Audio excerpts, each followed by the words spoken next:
नमस्कार दोस्तों, प्रज्ञान वाहिनी चैनल में आपका स्वागत है। आज हम बात करने जा रहे हैं एक ऐसे रिचुअल्स की जिसे हम सब ने कभी न कभी अवश्य किया होगा, किंतु आज हम उसके महत्व के बारे में जानेंगे। दोस्तों, मैं बात कर रहा हूँ विग्रह अभिषेक की। मैंने विग्रह शब्द का इस्तेमाल इसलिए किया है क्योंकि यह विग्रह कोई भी इष्ट हो सकता है, किंतु चर्चा हेतु मैं इस वीडियो में शिवलिंग का उपयोग करूँगा। आइए सबसे पहले तो समझते हैं कि अभिषेक का अर्थ क्या होता है और इसे क्यों किया जाता है। अभिषेक शब्द संस्कृत की धातु सिच के साथ अभि प्रत्यय लगाने से बनता है। सिच का अर्थ है गीला करना, टू वेट, और अभि का अर्थ है चारों ओर, अराउंड। तो इसका शाब्दिक अर्थ है अपने चारों ओर के क्षेत्र को गीला करना। व्यवहारिक रूप से इसका शुद्ध अर्थ पदार्थों से स्नान करना है। जब हम कोई पूजा करते हैं तो उसमें डेटी को स्नान कराना, सुंदर वस्त्र पहनाना, पुष्प, नैवेद्य अर्पण इत्यादि सम्मिलित होता है। तो अभिषेक पूजा पद्धति का एक भाग है, किंतु शिवलिंग के केस में यह एक संपूर्ण प्रक्रिया बन जाती है। आइए अब जानते हैं कि शिवलिंग के अभिषेक को क्यों किया जाता है। तो चलिए हमेशा की तरह एक कहानी शुरू करते हैं। आपको देवताओं तथा असुरों के बीच समुद्र मंथन तो याद ही होगा। समुद्र मंथन के दौरान कालकूट विष समुद्र से बाहर आ जाता है और उस विष के प्रभाव से संसार में त्राही त्राही मच जाती है। संसार को नष्ट होने से बचाने के लिए महादेव उस विष का पान कर लेते हैं। विष को पान करने के प्रभाव से शिव के शरीर में अत्यधिक ऊर्जा उत्पन्न हो जाती है और उस ऊर्जा को शांत करने के लिए उन पर जल का अभिषेक किया जाता है। चूँकि विष आज भी महादेव के कंठ में है, उन पर अनवरत जल का अभिषेक किया जाता है जिससे उन्हें शीतलता मिलती रहे, और यही कारण है कि शिवलिंग का अभिषेक किया जाता है। कुछ लोगों के अनुसार अधिकतर शिवलिंग पत्थर के बने हैं और यदि उस पर पानी, घी इत्यादि का लेप नहीं किया जाए तो वो टूट सकता है। भौतिक दृष्टि से तो ये व्याख्या सही हो सकती है, लेकिन मेरा उद्देश्य आध्यात्मिक रूप से चीज़ों का विवेचन करना है और उसके मूल को आप सबके समक्ष लाना है। शिवलिंग का अभिषेक कई पदार्थों से किया जाता है। आज हम सब मैकेनिकल रूप से अभिषेक किए जा रहे हैं, बिना उसमें अंतर्निहित अर्थ को समझते हुए। तो आइए समझते हैं अभिषेक में प्रयोग होने वाली चीज़ों और उनके महत्व के बारे में। अभिषेक के लिए दो चीज़ें आवश्यक है। प्रथम, अभिषेक में चढ़ने वाली वस्तुएं शुद्ध होनी चाहिए, और दूसरा, प्रेम तथा भक्ति भाव। जगत प्रभु आपके दिखावे पर प्रसन्न नहीं होते हैं। आप कितनी वस्तुएं किस मात्रा में अर्पित कर रहे हैं यह आवश्यक नहीं है, आवश्यक है भाव। तो आप जो भी अर्पण करना चाहें उसे सदैव भक्ति तथा प्रेम भाव से ईश्वर को अर्पण कीजिए। यही अभिषेक की प्रथम आवश्यकता है। यदि आपके पास कुछ भी नहीं अर्पण करने के लिए तो चिंतित मत होइए। आप अपने मन में संकल्प लेकर जगत गुरु शंकराचार्य द्वारा रचित शिव मानस पूजा का पाठ कर सकते हैं। इस पाठ के द्वारा आप सभी प्रकार के वस्तुओं को हृदय द्वारा शिव को अर्पण कर सकते हैं, इसीलिए इसको मानस पूजा का नाम दिया गया है। अभिषेक करते समय आप रुद्रम का पाठ कर सकते हैं। यदि आपको रुद्रम की जानकारी नहीं है तो आप पंचाक्षरी मंत्र ओम नमः शिवाय या ओम का भी जाप कर सकते हैं।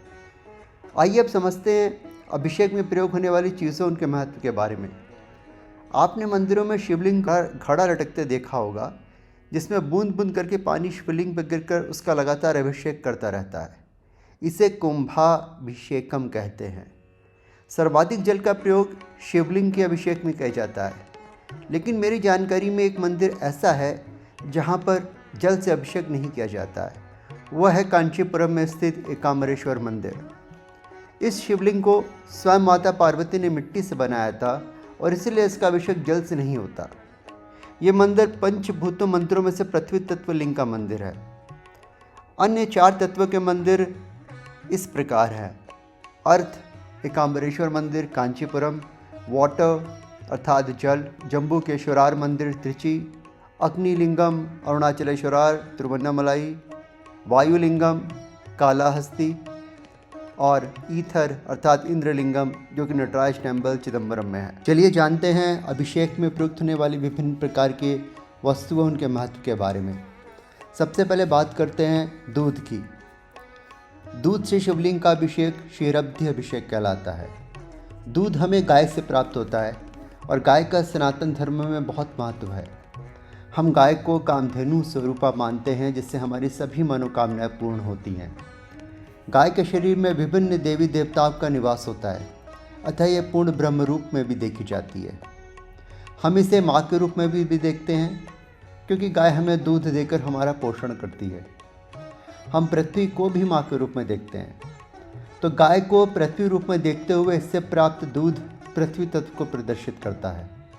अतः दूध से अभिषेक का अर्थ शिवलिंग का पंचभूतों में से एक पृथ्वी तत्व से अभिषेक करना है। दही दही से शिवलिंग का अभिषेक दध्याभिषेकम कहलाता है। दही की प्राप्ति में दूध में खट्टा पानी मिलाने से होती है और इसका स्वभाव पानी के भांति होता है। अतः दही से अभिषेक जल तत्व को रिप्रेजेंट करते हैं। घी से अभिषेक घृत्याभिषेकम कहलाता है। इसमें शिवलिंग को घी या मक्खन से अभिषेक किया जाता है। घी की प्राप्ति हमें दूध को गर्म करने से होती है, अतः यह अग्नि तत्व को प्रदर्शित करता है। मधु या शहद से अभिषेक मधु या शहद से अभिषेक मध्वाभिषेक कहलाता है। शहद की प्राप्ति में फ्लाइंग बींग अर्थात हनी बी से होती है, अतः यह वायु तत्व को प्रदर्शित करता है। शर्करा अर्थात शुगर शर्करा से अभिषेक शर्कराभिषेकम कहलाता है।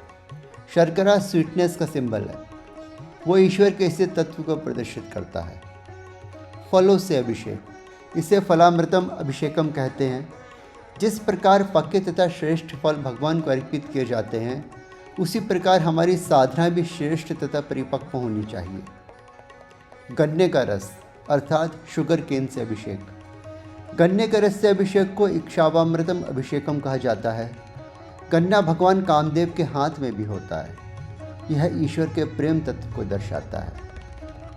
नारियल पानी कोकोनट वाटर से अभिषेक इलानीर अभिषेकम कहलाता है। कोकोनट ट्री को कल्प वृक्ष भी कहा जाता है। कोकोनट से अभिषेक ये दर्शाता है कि ईश्वर ही हमारे लिए कल्प वृक्ष के समान है, जो हमारी सभी कामनाओं को पूर्ण करता है। कुमकुम से अभिषेक कुमकुम से अभिषेक को कुमकुमारितम अभिषेकम कहते हैं।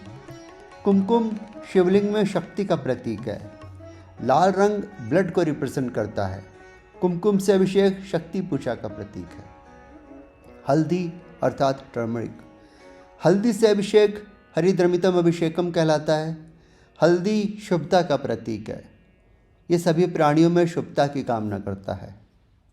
चंदन से अभिषेक गंधाभिषेकम कहलाता है। जिस प्रकार चंदन की सुगंधित गंध सबको अपनी ओर आकर्षित करती है, उसी प्रकार ईश्वर भी हमें आकर्षित करता है। अक्षत अभिषेक अक्षत से अभिषेक अक्षतामृतम अभिषेक कहलाता है। अक्षत का अर्थ है जिसका क्षय न हो। अक्षत से अभिषेक ईश्वर के अनादि रूप का वंदन करना है। स्वर्णाभिषेकम स्वर्ण से अभिषेक कहलाता है। कैलाश को स्वर्ण पर्वत कहा जाता है। स्वर्ण अर्पण भगवान शिव को कैलाश को याद करने के समान है। भस्म से अभिषेक भस्माभिषेकम कहलाता है। भस्म भगवान शिव को अत्यंत प्रिय है। भस्म जीवन की नश्वरता को दिखाता है। ये हमें याद दिलाता है कि अंत में हम सबको पंचभूतों में मिल जाना है। कुछ मंदिरों जैसे महाकाल इत्यादि के भस्म आरती भी बहुत प्रसिद्ध है। रुद्राक्ष से अभिषेक रुद्राक्ष अमृतम कहलाता है। रुद्राक्ष भगवान शिव की आंख से उत्पन्न हुआ है और इसका अर्पण प्रार्थना है कि ईश्वर में अंतर्दृष्टि प्रदान करे। बिल्वाभिषेकम बिल्वपत्र से अभिषेक बिल्वाभिषेकम कहलाता है। बिल्वपत्र 3 पत्तियों का एक समूह होता है, जो 3 नेत्रों को 3 गुणों सत्व तमस रजस 3 काल चक्रों भूतकाल वर्तमान भविष्य काल इत्यादि को दर्शाता है। आप बिल्वाष्टकम का भी पाठ कर सकते हैं। दूर्वा से अभिषेक दूर्वाभिषेकम कहलाता है। दूर्वा रिप्रेजेंट्स प्रिंसिपल ऑफ शिवा शक्ति एंड गणेश। और अंत में पुष्पों से अभिषेक पुष्पामृतम अभिषेक कहलाता है। पुष्प सुंदरता तथा कोमलता का प्रतीक है। पुष्प अर्पण प्रतीक है अपने हृदय को ईश्वर को अर्पण करने का। तो दोस्तों, उम्मीद है आपको ये वीडियो पसंद आया होगा। कृपया कमेंट्स में अपनी राय अवश्य दें। Subscribe and share the channel with your friends and family members, especially young generation. Looking forward meeting all of you in the next video.